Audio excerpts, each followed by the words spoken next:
প্রত্যেককে স্বাগত।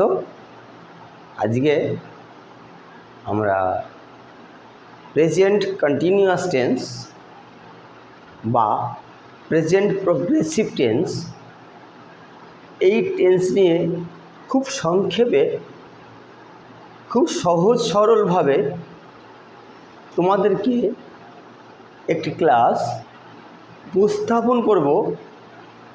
প্রথমে আমাদের জেনে নিতে হবে টেন্সটা কি। টেন্স শব্দের অর্থ হলো সময়। কিসের সময়?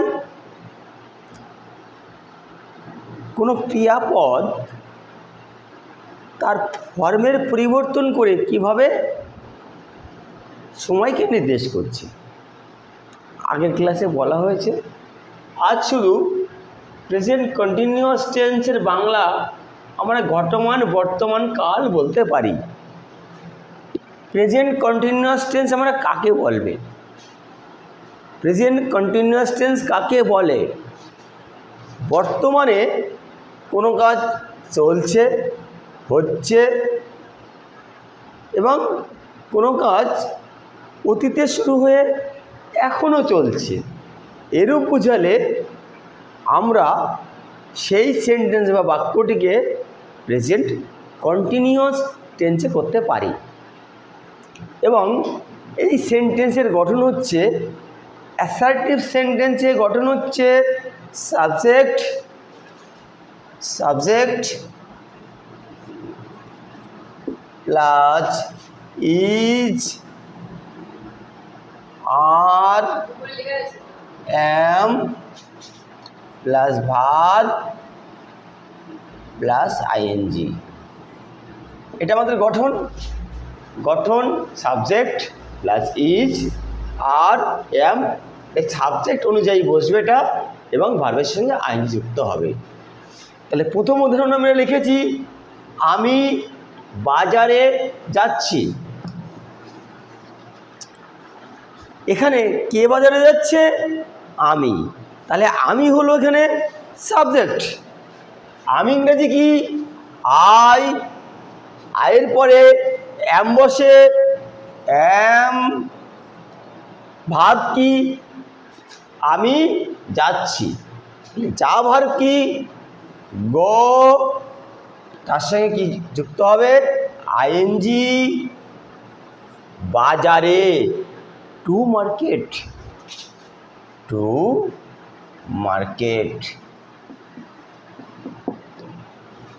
খুব সহজ। সাবজেক্ট হলো আই, তারপরে সাবজেক্ট অনুযায়ী আয়ের পরে এম বসে, তারপরে ভার্বের সঙ্গে আইএনজি যুক্ত হলো এবং তারপরে কোথায় যাচ্ছি? টু মার্কেট, বাজারে। দ্বিতীয় বাক্যটি আমরা লিখি, সে একটি চিঠি লিখছে। কে চিঠি লিখছে? কে দিয়ে প্রশ্ন করলে সাবজেক্ট পাওয়া যায়, কে দিয়ে প্রশ্ন করলে সাবজেক্ট পাওয়া যায়। সে ইংরেজি কি? হি। সাবজেক্টের সিঙ্গুলার নাম্বার, তাহলে সিঙ্গুলার আমার হেল্পিং ভার্ব বসবে, আমার টেন্স অনুযায়ী ইজ বসবে। ভার্ব কি? লেখা বা লিখছে, লেখা ইংরেজি রাইট, তার সঙ্গে আইন যুক্ত হবে আর এখানে আরআইটি ইটা উঠে আইএনজি যুক্ত হবে। কি লিখছে? এ লেটার, একটি চিঠি।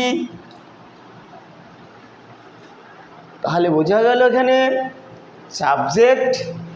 সাবজেক্টের পরে সাবজেক্ট অনুযায়ী আমার ইজ বসেছে, ভার্ব রাইট, তার সঙ্গে আইন যুক্ত হয়েছে আর WRIT ই উঠে আইএনজি যুক্ত হয়েছে। কি লিখছে? এ লেটার,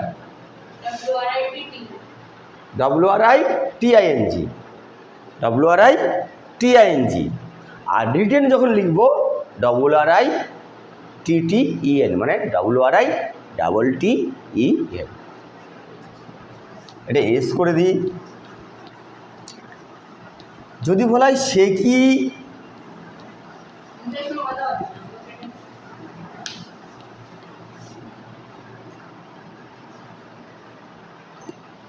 কি বাজারে যাচ্ছে, আমরা লিখি সে বাজারে যাচ্ছে, he is going to market. তাহলে সে কি বাজারে যাচ্ছে, এখানে আমার হেল্পিং ভার্ব ইজটাকে আগে নিয়ে আসতে হবে। তাহলে আমরা কি লিখব, এই সেন্টেন্সটা আবার লিখি, হি ইজ রাইটিং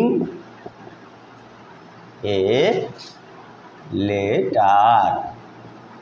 এটাকে যদি আমরা ইন্ট্রোগেটিভ করি, মানে প্রশ্নবোধক করি, তাহলে আমি ইজটাকে আগে নিয়ে আসবো, আইএস ইজ, তারপরে subject he writing a letter, question mark. এবার আমাদের এটা খুব সহজ হলো।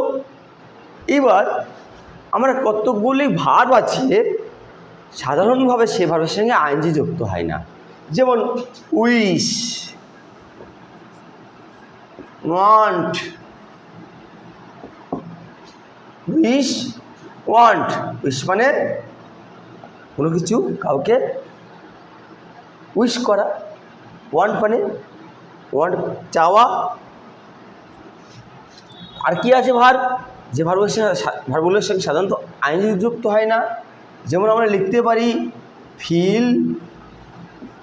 এই যে ভার্বগুলো সাধারণভাবে আমরা এই ভার্বগুলোর সঙ্গে আইএনজি যুক্ত হয় না। আমি চাইছি, আই ওয়ান্ট, বা আমি চাই, দুটোই হয়। আমি উইশ করছি, আই উইশ। আমি অনুভব করছি, আই ফিল।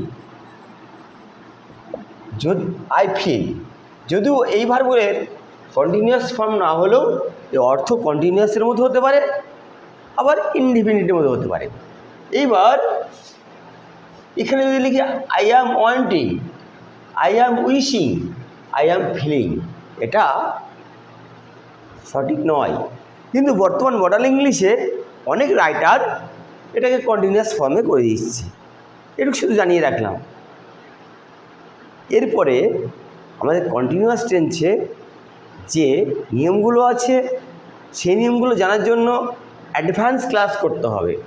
পরবর্তীতে অ্যাডভান্স লার্নারদের জন্য অ্যাডভান্স ক্লাস করব, এবং সেই অ্যাডভান্স ক্লাসের জন্য যারা অ্যাডভান্স লার্নার্স হিসেবে এখানে যুক্ত হবে, তাদেরকে অনেক কিছু শিখতে পারবে। আজ এই পর্যন্তই। যদি ভিডিওটি ভালো লাগে আমাদের এই চ্যানেলটিকে সাবস্ক্রাইব করে দেবে এবং অনেক শেয়ার কমেন্ট করে আমাদের পাশে থাকবে।